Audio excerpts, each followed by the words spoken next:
All right, what is up, everybody? This is Rance, and today I want to talk about the Street Fighter 6 open beta. So these will be my final impressions and my review of Street Fighter 6 based on the open beta. I checked the footage. I played over 20 hours of this game, and I streamed 15 of those hours. You can go check those out on my YouTube channel right now. However, I wanted to use that footage and kind of my overall experience with the game to give kind of my thoughts and talk about the game, what I think it's going to feel like once it launches, as well as kind of give you information from a beginner's perspective. I have never played any Street Fighter in a real sense up until this one. So using that kind of noob's perspective, right, the Street Fighter newcomer, I kind of wanted to use this beta to discuss my review and impressions of this game. So with all that in mind, let's jump into it. So first things first, let's talk about connection. I had very few matches that were spotty or had a bad connection, were just some sketchy connections. However, for the most part, the rollback feels great. And even with crossplay enabled, it still felt very good for me playing on PS5. This is be very hopeful because rollback should be a norm, and crossplay after this game should also be a norm. I'd love for us to just be able to play against anyone on any system at any time, and this game is all proven that it looks like it can be done. So next thing I want to talk about is the lobby system. Now, I think that these lobbies are pretty much what Arc System Works has been trying to do with their titles for the last little while, except I think that Capcom is doing it quite a bit better. So you need to find a match with a friend, you just go to the same lobby as them, and then you find a cabinet, you sit down, you play with them. If you're waiting for them to show up, you could hop on training mode in that cabinet as well. These same lobbies let you access ranked and casual matchmaking. You just go to the pause menu and you click on ranked matchmaking or casual matchmaking on, and then boom, you're into it. While you can still run around and do stuff inside the lobbies. So finding ranked matches through that system might be a little bit confusing for people at first, but once you have it down, it's really simple. It's also cool that based on how many different types of cabinets they had here, we're likely going to have more cabinets where you can do casual matches, where you do like your custom characters from story mode. That'll be a lot of fun. Then the extreme matches, kind of those fun, fun matches. It might even have like team cabinets based on what we've seen so far in the beta. That would be a great thing to add in there as well. Okay, the visuals are amazing. This shouldn't even be talked about. Visuals are phenomenal. Music, I think, I already did a tier list on my favorite tracks. I got to listen to Jamie's track a lot. It did not grow old. I still love it. And so there's individual tracks I think are really good, and other tracks that I think are just like fine. But frankly, you're thinking so hard and doing so much in the middle of a match that you can ignore the music if you choose to. And if you want to enjoy it, you can enjoy it as well. Now, one thing that I found really nice was that this beta gave us access to the complete training mode of Street Fighter 6, and this training mode is phenomenal. Now, it's intimidating at first, absolutely. There are so many different categories and things that you need to look at in order to get your settings to where you want them. However, it gives you every option you could ever possibly want. You have dummy setting recordings. You have simple training recordings where you can go in and have the opponent jump at you to practice anti-airs, practice taking throws, stuff like that. And these trainings, these simple training settings, have like levels that you can add on to make it more complicated once you get the first step down. This is amazing. This is what has been needed in training modes, I feel like, for very long time, because I want a simple, I want simple things saved. You can save your settings in this too. It's a phenomenal training mode. It's going to be so great to actually dive into it when the game launches, because all that frame data will be, obviously accurate and real, and we can use that to kind of craft our combos and our setups and stuff like that. So training mode, phenomenal, great way to practice the game, and I'm pumped to dive into it even more. Okay, so we got the netcode and we got the lobbies out of the way. Let's talk about the actual gameplay, how it feels to play Street Fighter 6. And I'll go out and say it feels pretty great. I will say that there is a barrier of entry for people, both as a Street Fighter newcomer, just understanding how the basic combo structure works. I'm used to Mortal Kombat type combos. I'm used to Dragon Ball, DNF Duel. So entering as a brand new, Street Fighter player, it can be a little bit daunting to understand exactly how you're supposed to approach this game. Now, this was a demo. This was an old build of the game, but I will talk briefly about balance. I felt generally every character felt pretty close to each other in terms of balance. Now, I do think that Guile, for me specifically, seemed the strongest. I think Guile has such a basic game plan that it's very easy to execute, and then you just have to wait for your opponent to kind of mess up.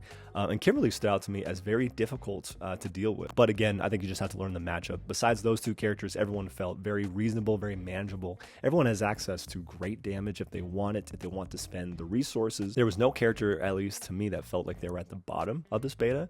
So that gives me a hope for when the game launches that characters going to be generally balanced. And this is Capcom. They care about this game a lot. They're going to be paying attention to balancing issues the entire time. So I think that they're going to all in all handle the balance very well. Now, as far as actually playing the game, again, I've played Jamie and I've played Luke the entirety of the beta. Luke is the perfect like introductory character, but still with swag and satisfaction when you hit his perfects. Jamie is almost the exact opposite because he has this drinking mechanic that you have to keep track of.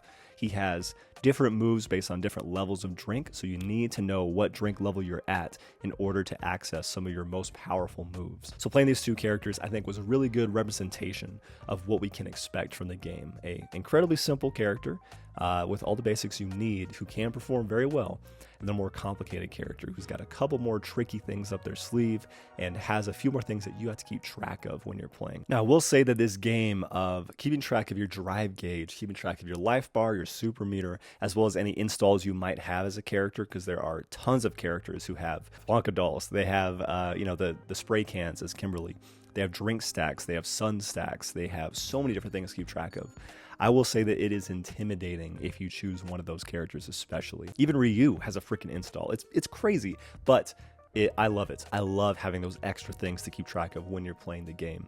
And while it's overwhelming in the course of the beginning of the game, right, just trying to understand where you should be using your resources, where you shouldn't be using it, all in all, I think that's going to be a fun mental puzzle. And it's going to be a lot of kind of interesting opportunities for you to engage with the game in these very unique and different ways. Now, on this note, I did mention that Guile felt very strong. Obviously, it's a beta, but also because his game plan is so simple. So I hope that characters with a little bit more complexity, right? Characters that have drink stances, have drink mechanics, characters that you have to kind of power them up throughout the course of the game. I hope that they get a little bit more oomph, right? That there's a reason to want to have to deal with these extra mechanics than just because it's fun. Hope competitively that the simple game plan is not always just the best game plan. Now, drive gauge is where the game finds its real personality. Drive gauge is so important to this game. It is how you get your big damage combos, it's how you do your EX moves, your invincible wake-up moves. It is literally how you do kind of anything that makes this game unique to any other like Street Fighter or really any other fighting game up until now. I will say one thing for drive gauge is that the act of throwing out a normal and always feeling like you should buffer dash to get drive rush off of almost any button you do, that is exhausting. That takes a lot, and that might be where there's a bit of a split between the more casual player base and the more competitive player base, that they might be doing drive rush every single opportunity that they have, whereas more casual people are not going to be trying to destroy their thumbs, destroy their wrists by pressing, forward every single poke. Even me, I was trying to do it most pokes, but my thumb was getting tired because I was playing on that awful PS5 pad. It's great for everything besides fighting games, but on the D-pad, not great. But I'm getting a converter, so we're fine. But the point of that is that it's intimidating. If I want to be competitive, I have to be ready to confirm in a drive rush or even just poke in a drive rush, have that option select almost every single interaction. That is a little bit tough. That is a little bit intimidating. That's definitely some high-level play. But again, the drive gauge gives you so much freedom and flexibility in a lot of ways. But it seems like since that is the strongest tool, right, is pokes into drive rush, into combos into drive rush, stuff like that, it might end up taking away a little bit of that kind of freedom and expression that we have. Now, I don't think that is for sure going to be the case. That is just a small concern that I might have right now. Another thing I noticed is that the difference between levels of players became very, very clear. It is incredibly clear. I was getting absolutely bodied by top veteran Street Fighter players, right, who've played Street Fighter before for years. They understand the footsies and the neutral of the game. They were destroying me. And then I tended to destroy people who were new to fighting games in general, right? Like, you know, I have some fighting game experience, and so therefore I was able to play well against those players. Now, people who are exactly where I'm at, fighting game fans who this is one of their first Street Fighting games, I haven't played Street Fighter in a while, those matches felt amazing. People that are at your level, the matches feel so good. But once you get, thrown vortex in the corner, once you get poked to death, right? Like it can be intimidating. It can be tough. And I will say that the skill gap in this game, especially on like entry point, is going to be pretty high. So I feel like casual players, noobs, newcomers playing each other is going to be so much fun. You're going to have an absolute blast learning this game together, trying to fight against the competitive sphere. But you have to understand that they have this Street Fighter skill, they have this knowledge that you just don't understand yet. But that's okay. That is okay. It's okay to be bad at a game and learn to get decent. That's the most fun of fighting games, is that little period, I think. Now, I managed in ranked to get Jamie and Luke to gold and had fun doing it. There was only a slight part of the grind at the very end with Jamie, just because I was just playing bad. But honestly, the ranked grind in the beta was fun, was enjoyable. I liked having viewer matches with people, having longer sets, but once it got down to the ranked grind, it was a lot of fun, and I found people very quickly. It's only going to get quicker and easier once the game actually launches. Okay, so final thoughts. I think that this beta was awesome. It was a great demonstration of what the game is, and if you like it or don't like it based on your experience with this beta, that's probably going to be very reflective of the final game. I had a great time. I really did. I was exhausted mentally. I was struggling at certain times, but I still had fun the entire time playing. And based on this experience, I was entertained for 20 plus hours just playing ranked and viewer matches. Now just imagine I get more characters that I want to play, and I get the single player content, arcade mode, the extreme battles. I get to do the story mode. I get to do team matches if I want to do some team matches with some people. Like, this taste of the game was great. This taste of the game for me personally was great. And I think it was very representative of what the game's going to be. I think that game's going to be awesome. So those are my final impressions of the Street Fighter 6 beta, and less than 10 days, that game's going to be in our hands.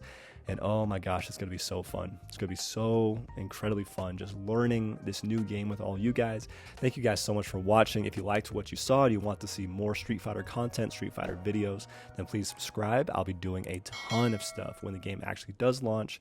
And that's going to be it for me. Thank you so much, and I'll see you next time.